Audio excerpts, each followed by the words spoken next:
आप सभी का आज फिर से दुबे सर के एक नए क्लास में। आज हम सब एमसीक्यू और एसएक्यू के जिस क्लास को पिछले कई दिनों से कर रहे हैं, जो इस वर्ष के लिए अत्यंत महत्वपूर्ण है, मैं आज उसी सिलसिले में उसी संबंध में एक और एसएक्यू से संबंधित वीडियो लेकर आया हूं। और अब आप लोग इसको भी ध्यान से सुने। इसके पहले वाला पार्ट आप लोगों तक पहुंच चुका है और अब हम लोग उसके आगे करेंगे। एकदम सीधे स्क्रीन पर पहुंचते हैं और बिना किसी विलंब के सबसे पहले अपने प्रश्नों को देखते हैं उत्तर के साथ। जी ही सिर रचि रचि बांधत पागा, यहाँ पागा से संकेतित अर्थ को बताइए। तो पागा का संकेतित अर्थ है पगड़ी।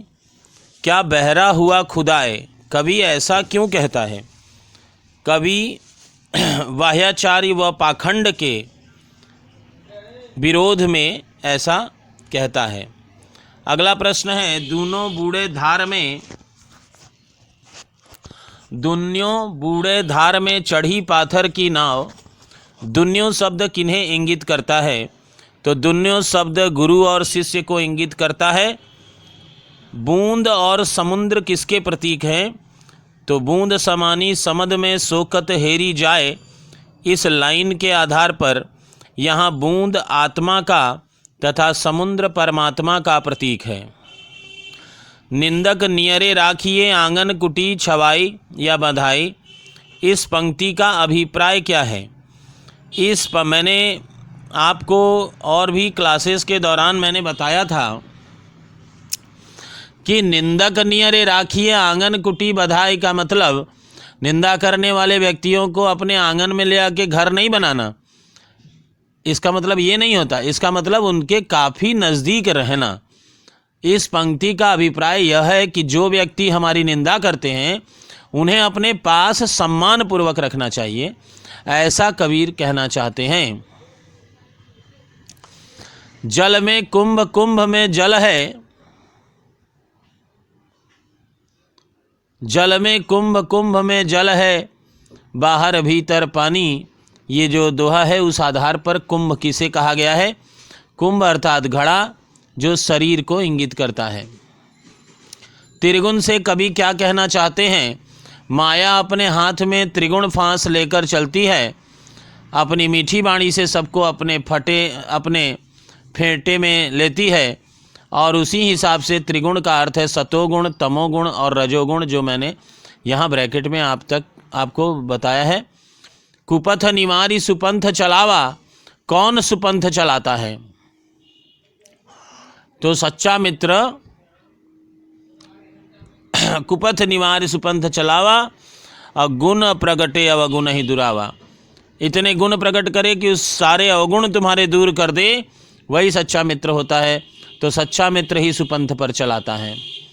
कबीरदास के अनुसार साधु की संगत से क्या होता है? तो साधुओं की संगत का साथ यह है कि उनकी संगति कभी भी बेकार नहीं जाती और उसका फल निश्चय ही मिलता है। यहाँ साधु का तात्पर्य जो आप समझ रहे हैं दाढ़ी मूछ बढ़ाकर और घूमने वाले गेरुआ वस्त्र धारण करके, वो साधु का अर्थ नहीं है।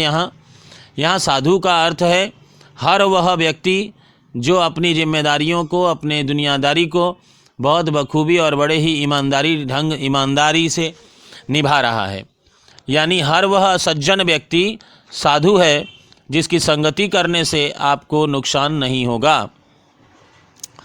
तुलसीदास ने जीवन के 4 सूल किसे कहा है? तो सेवक सठ नृप कृपन कुनारी और कपटी मित्र सूल समचारी। यानी सेवक सठ, मूर्ख सेवक यानी मूर्ख नौकर, नृप कृपन यानी कंजूस राजा, और कुनारी यानी कुल्टा नारी, और कपटी मित्र, ये 4 लोगों को जीवन का सूल कहकर तुलसीदास जी ने बताया है। सहस बाहु 10 बदन आदि नृप बचे न काल बलीते, पंक्ति कहाँ से उद्धृत है? तो प्रस्तुत पंक्ति तुलसीदास द्वारा रचित विनय पत्रिका से उद्धृत है।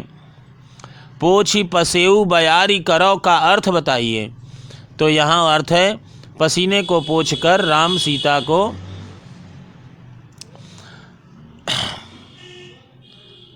पसीने को पोंछकर हवा करना, पोछ ही पसेऊ बयारी करो। जानकी पर अपने नाथ के प्रेम का क्या असर होता है?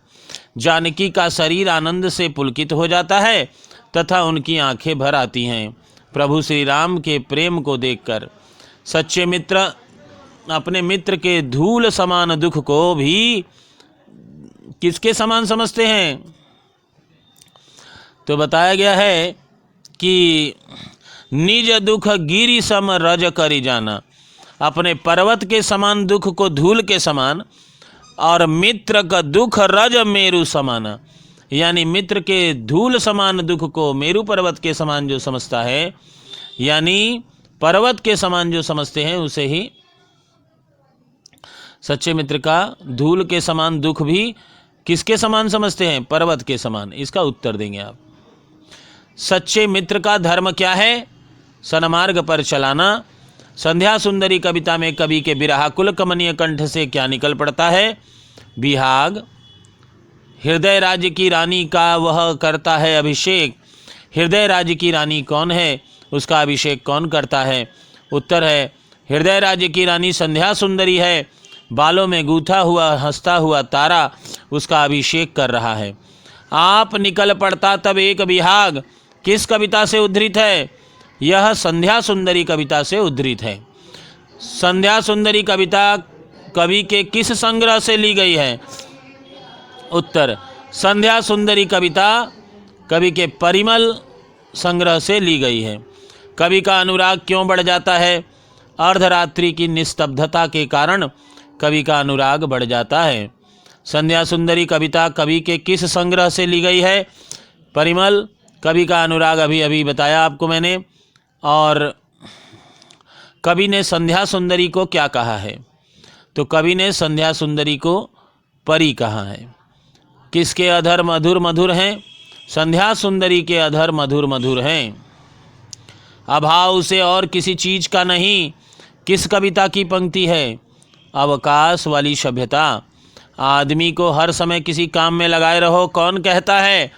यह कथन महात्मा गांधी जी का है कि चाहे लाख बदल जाए दुनिया मगर भारत भारत ही रहेगा।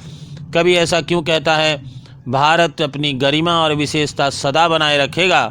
भारत की संस्कृति एवं सभ्यता कभी भी नष्ट नहीं होगी।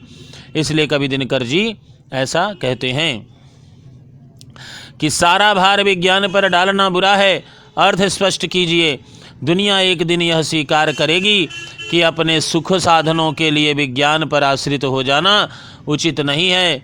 और विज्ञान ने जो जो मनुष्य को जितना निर्बल और अकर्मण्य बनाया है, इस विज्ञान को हम सारा दोष नहीं दे सकते, क्योंकि हम ऐसा चाहते हैं तभी विज्ञान हमें उसी तरह के आविष्कार करके देता है। अवकाश वाली सभ्यता में मनुष्य को किस चीज़ का अभाव होगा? अवकाश वाली सभ्यता में मनुष्य को काम का अभाव होगा। मनुष्य किससे हारेगा? मनुष्य अपने आविष्कार से हारेगा। मनुष्य को किससे हारने की बात कभी कहते हैं? अपने ही आविष्कार से हारने की बात कहते हैं। गिरिजा कुमार माथुर की एक प्रमुख रचना का नाम बताइए। तो उत्तर है मंजीर, नास और निर्माण, धूप के धान आदि। व्यर्थ गया है जीवन, कभी ऐसा क्यों कहता है? कभी असफलता के कारण ऐसा कहता है। कभी गिरिजा कुमार माथुर व्यर्थ गया है जीवन क्यों कहते हैं? असमर्थता के कारण कभी ऐसा कहते हैं। व्यर्थ गया है जीवन, और इसमें आधी सांस लेती है। एक लास्ट क्वेश्चन पढ़िए, वो क्वेश्चन रिपीट हो गया है पिछले टेम्पलेट्स में जो था, तो ऊपर के 2 क्वेश्चन रिपीटेड हैं और यहाँ पे लास्ट क्वेश्चन आप पढ़ लीजिए। आधी सांस लेती है, कौन आधी सांस लेती है? देह आधी सांस लेती है। मुझे डर लगता है हर तेज घड़ी की आवाज़ में। कवि को डर क्यों लगता है? कवि जब भी किसी तेज घड़ी की आवाज़ सुनते हैं तो यह आवाज़ उनके अंदर एक भाव पैदा कर देती है। उन्हें ऐसा लगता है मानो घड़ी की चल रही सुई तथा उसकी आवाज़ उनसे कह रही हो कि तुम्हारे जीवन का समय कम हो गया है। सिर्फ हंगामा खड़ा करना मेरा मकसद नहीं। यहाँ मकसद से संकेतित अर्थ क्या है?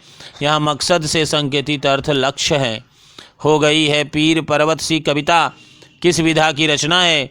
हो गई है पीर परवसी कविता गजल विधा की एक लोकप्रिय गजल विधा की रचना है। जो हो कहीं भी आग लेकिन आग जलनी चाहिए, आग से संकेतित अर्थ बताइए।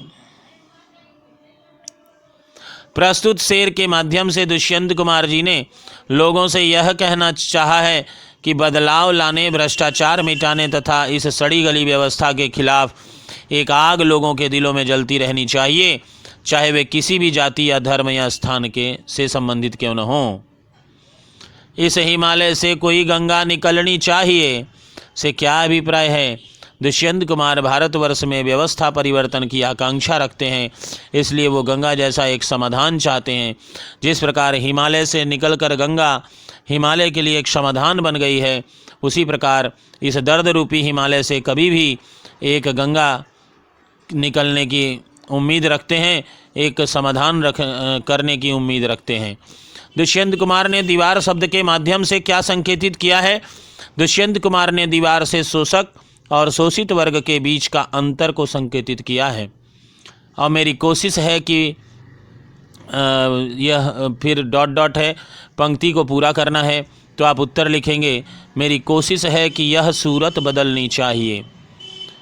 तो ये लास्ट टेम्पलेट था आज के वीडियो का।